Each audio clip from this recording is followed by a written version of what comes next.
We are Onyx Imaging. We are the highest rated and most reviewed printer service center in Oklahoma. Hey there YouTubers, it's your girl Brett over here at Onyx. Today I'm going to show you how to do a printhead cleaning on a Canon Pixma G7020. So right here on your little screen pad you have your tools button. It looks like a screwdriver. Go ahead and click that. And you want to go all the way over to maintenance. And then once you hit maintenance, you're going to hit OK. It says nozzle check.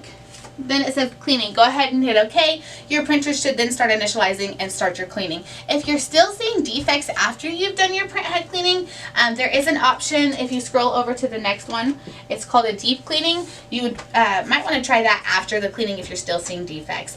After you do all your cleanings, if you're still seeing defects in your print jobs, then go ahead and give us a call. It may be time to put your printer in for service. If you guys are in need of any supplies or quotes, give your girl Brett a call and have a great day.